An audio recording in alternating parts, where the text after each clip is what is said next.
So we're here with Ian, who's our cover crops champion for the East Midlands region, and we're currently in the field where the cover crops trial is going to take place. Ian, do you want to tell everyone a little bit about yourself and about the farm and what you're hoping to gain from the cover crops champions trial?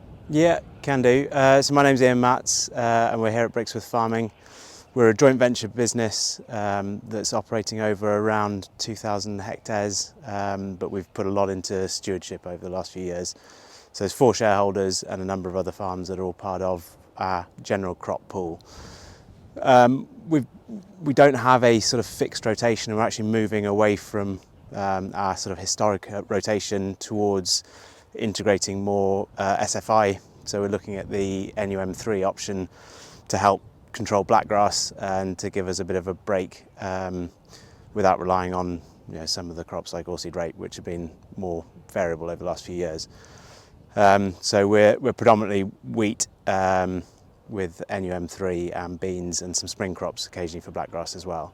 We've moved away from a very cereal heavy based rotation which incorporated a lot of spring crops which were in there for blackgrass control, and that's one of the reasons we first got into cover crops probably back in 2016 when we sort of felt we were losing the battle with blackgrass control and we needed to do things differently. So we put all our worst fields into a sort of mini rotation which was largely spring cropping with cover crops beforehand.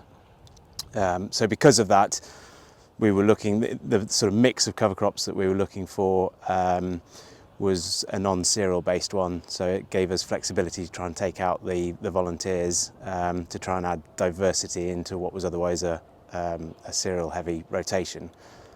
So we incorporate things like clovers, vetch, radishes, buckwheat, phacelia, but just none of the sort of oats that are typically found in cover crops and things as well.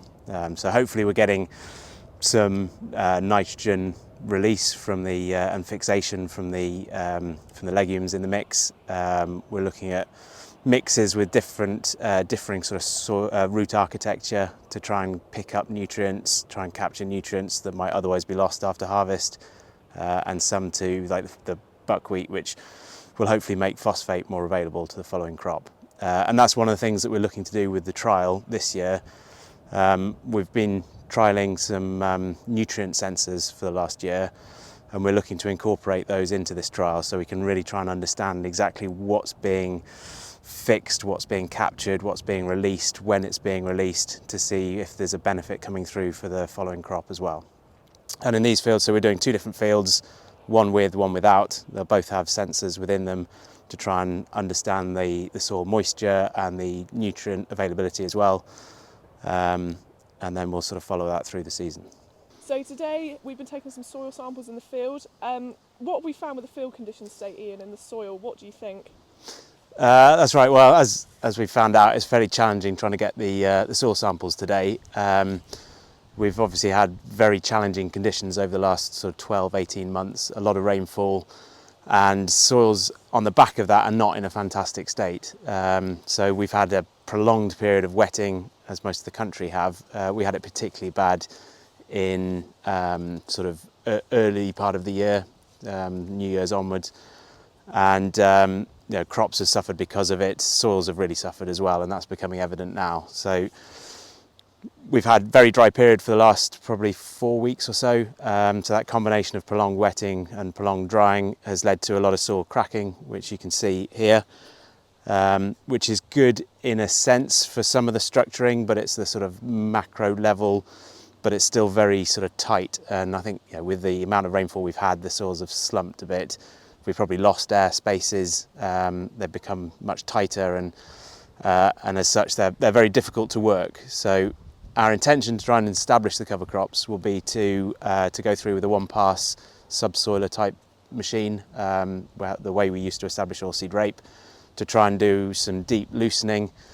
It's not leaving a fantastic seed bed because of the state of the soils, but we just feel that doing something is better than nothing at this stage. Roots should benefit the soil structure over time, but if the cover crop doesn't get established, then the roots aren't going to do any good. So we've got to give it the best chance of getting off to the best start. So as you can see, this is the soil we're talking about. So not in a fantastic sort of state. It's quite dry after the prolonged dry period that we've just been through.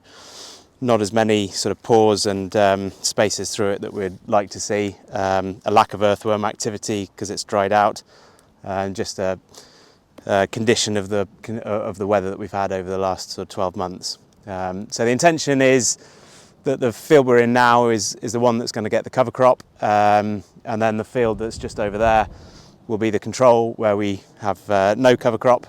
We've had a look on the maps this morning, so these two fields are very similar in terms of their soil type, soil textures, the nutrient levels and the pH, so they're good comparable fields, and we should get some sort of good comparisons between them.